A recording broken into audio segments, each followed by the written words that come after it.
I can have everyone's attention. We will get started with our winners press conference here following the Advocare 500 at Atlanta Motor Speedway. We welcome driver Denny Hamlin, driver of the number 11 Sports Clips Toyota. Denny won the Advocare 500 here tonight, his 21st victory, fourth victory of 2012, first victory here at Atlanta Motor Speedway, and clinched a spot in the chase here prior to going into Richmond next weekend. Denny, talk a little bit about your run out there tonight.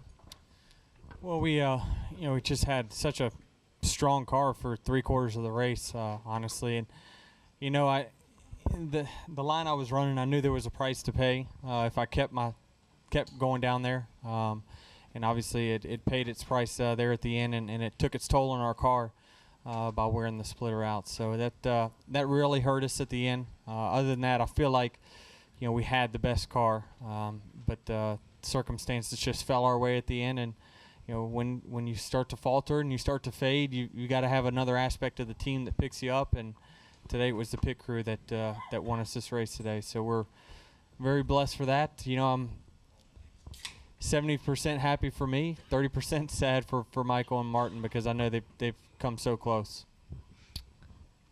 Joining Denny up here at the table is Darian Grove, crew chief for the number 11 team. Darian, talk a little bit about the strategy that your team put into this win here tonight.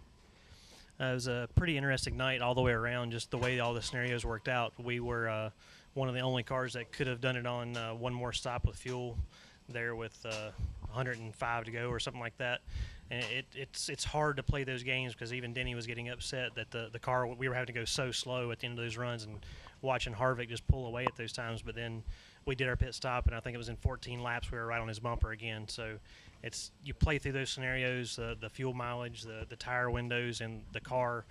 Denny did a great job managing that tonight, and then it all came down to just that last pit stop, and the pit crew did an incredible job. Never missed a beat. We had a couple of hiccups starting off the night, but they rebounded and showed their true championship form, and did it when it counted. Also joining them at the head table is J.D. Gibbs, owner of the number 11. J.D., talk a little bit about being a team owner this close to the chase, clinching the clinch berth here tonight. Talk a little bit about your perspective here tonight. No, it was a big. The last 2 weeks just been really fun to be here, be a part of the team. It's been Sport Clips. They're on the car as well as FedEx. It was a big deal for them, and they were really excited. We had some of the guests in Victory Lane. It's just special to be able to experience that with somebody. And with Toyota and all of our partners, it's a big deal. And we realize we've been doing this a long time. This is not easy. So you have to really appreciate the wins and enjoy them. And I think it lays a great foundation for the chase. And I think Denny knew it too when he held off Jeff Gordon. He knew that gave Kyle a chance next week to clinch that chase spot. All right, we'll open it up for Denny, JD, and Darian. We'll start in the media center, and then we'll go upstairs to the press box. We'll start here to the left with Jim. Jim Uttershaw, observer for Denny. Out on pit road, you talked about how a championship team has to have all the pieces of the puzzle together, and you felt you had that now. Did you feel that those pieces have been there all season and they're just now gelling now, or do you think there are certain things that are just now showing up at this point in the season? Well, this has been something in the works for a very long time, and obviously, I have a lot of wins in my career because of two very important guys. One is Darian, the other is Mike Ford, and Mike put together 80% of a championship winning team, and Darian has just filled that gap and put the rest of the pieces of the puzzle together. This is all, the foundation has been laid. He's just putting the cap on it, I feel like, and Darian is getting the most out of our guys. I've never seen our crew just so happy to be at the racetrack every single week. Even in 2010, I didn't see that from our guys, and that's when you get the most out of them. And for me, I'm just happy to be at a racetrack every single week, knowing I can win a race. It doesn't matter the racetrack anymore. It's just I know we can win, and Darian has just taken this program to that next level. And obviously anyone can go on a 10 race run. He did it last year, and hopefully he's got some of the magic saved up for us here in the next few weeks. Okay, we'll take a question over here from Tom, then go over to Brian. Hi, Tom Jensen, Speed.com over here. For any of the three of you, 3 or 4 weeks ago, everybody was talking about what's wrong with Joe Gibbs Racing and why are they off the pace and why aren't they winning anymore. And all of a sudden, Denny, 2 races in a row, you can't be beat. What's turned around? Well, I think for us, it's circumstances. We had a pretty good car at Pocono, and got in a wreck. Blown engine at Watkins Glen, wreck and a fire at Michigan. Just on and on of things that have kept us from showing what we're capable of. But I knew these 3 weeks between Bristol, Atlanta, and Richmond was going to be our opportunity to win significant races. We let one slip away in New Hampshire, but I think we got that one back today with the circumstances of that final yellow and everything. So things work themselves out, and I don't know that Joe Gibbs Racing really went anywhere. It's just we haven't had the chance to show what we have, and we're starting to bring better race cars to the racetrack, and everyone in the shop is excited about what these final 11 weeks are going to bring. Okay, we'll go Brian, George, and Bob. Brian Nelson, Motor Racing Network. I guess for Darian and Denny, it seemed like from a pit crew perspective, from my watching the race, that something changed midway through. I mean, it looked like the first couple stops kind of got you behind, and then those last 3 were just clutch. Was there a moment that you guys had with the crew or something that initiated that switch? I'd say not really. It's one of those things where you can pretty much just look down at the guys and give them a wink and let them know that they've got this, that they've got the potential to do it. They were having a couple of just their own mistakes and hiccups to start off the race, and even those were not bad stops. They just weren't the potential of what they had. Then later in the race, you just give them that wink, and they're all fired up. They want to do everything. They're making suggestions about what they can do for the pit stop and not cost ourselves any time for adjustments on the car, and they did not miss a beat, and they even did a few things I didn't ask for on top of what was there, just above and beyond the Call of Duty, to do a great job and a very fast pit stop. So those things are they police themselves. I don't have to be on them all the time because they know what their job is. Okay, we'll go George, Bob, and Nate. Yeah, Denny up front here, George Diaz with the Orlando Sentinel. You might have not had time to think, but Jeff talked about, when he got close, he thought he might have, 15 years ago, he might have moved you out of the way. Was there any concern that it might come to that, knowing obviously he's a little desperate for the victory? Yeah, I beat my head against the wall for not running just my line and not, I mirror drove too much those last few laps to really give him an opportunity to get next to us. We had been on the splitter, hitting the racetrack pretty hard all night, and I drove in the corner way beyond, my talent level for those last couple laps, and it just shot me up the racetrack and got me out of line and gave him the opportunity. But as far as him getting into me, I knew how desperate he was, but I knew that we could not let him win. It was critical for our team to not let Jeff get a win. But the reason he didn't, and I'm, is because we have a mutual respect. I haven't moved him out of the way for a win or anything like that, and we race each other with respect. We have my entire career, and so I'm sure that had something to do with it. Maybe if it's somebody else, he doesn't even think twice, and he moves them out of the way. But I feel like I've earned that respect that I should have got the last lap, and he gave it to me. So roles reversed, he's going to get that same respect from me. So it's just part of racing. We'll take our next question from Bob, then go to Nate. Bob Hocker, Sporting News. Kind of along those lines, Denny, how cognizant are you that not only are you racing for a win, but that, if you keep Gordon from winning, it's big for the team? And JD, can you kind of assess where you think Kyle's chances are of getting in the chase?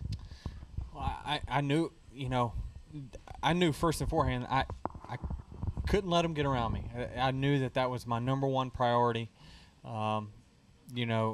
If we would have got side by side, I don't know what would have happened, because I knew I couldn't let him get to the line first. And so, for me, it's in my mind. It was in my mind last week racing Carl for the lead in Bristol. having more cars in the chase for Gibbs Racing helps me.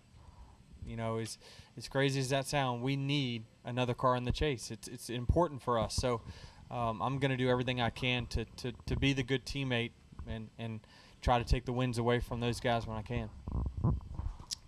I think for us, it is a big deal, and I think really Dave is a great leader and works well with Jason and Darian, and I think they got a pretty good plan. But a lot of it, you know, some of it's kind of out of your control.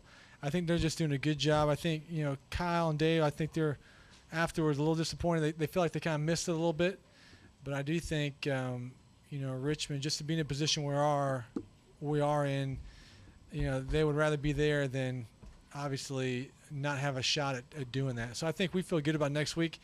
And, you know, the great part about this sport is you never know until you go out and do it. And so we'll find out, and we look forward to having a shot next week. Okay, we'll take a question from Nate, then go upstairs.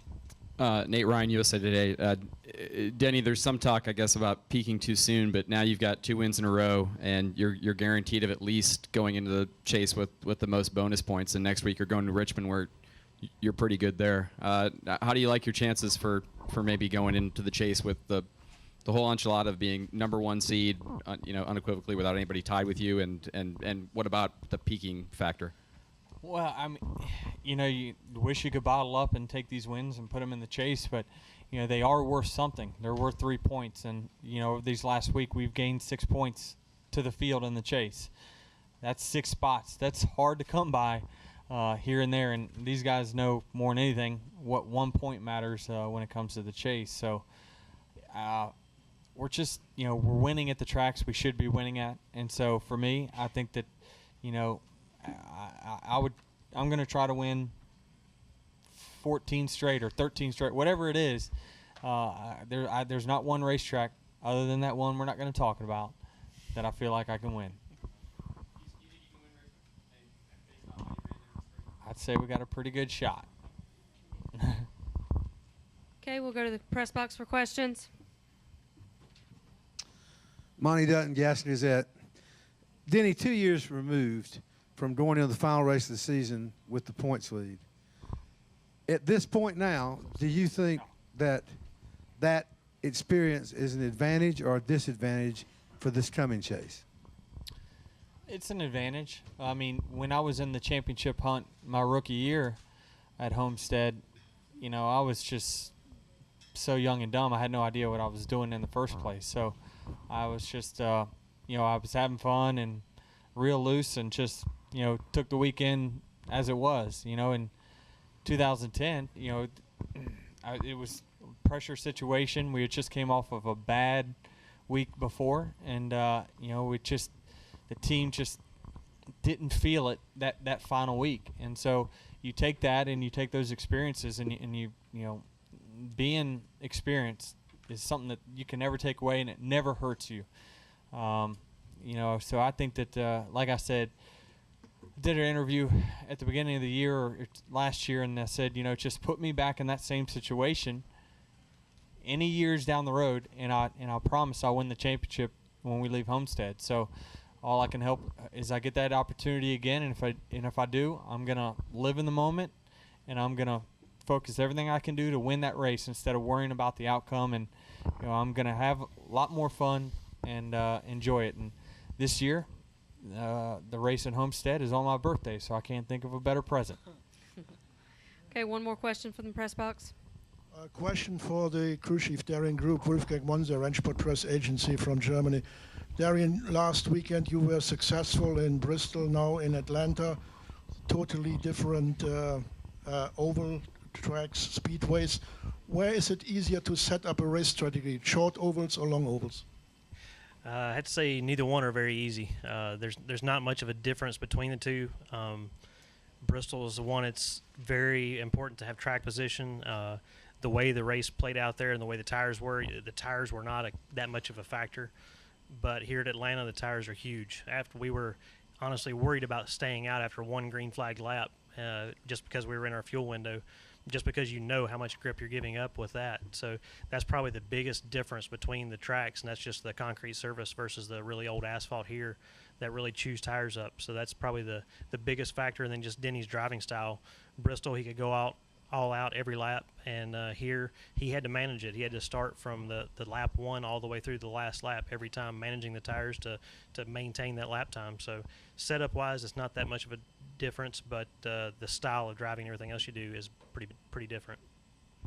Okay, I understand. We got one more question up there.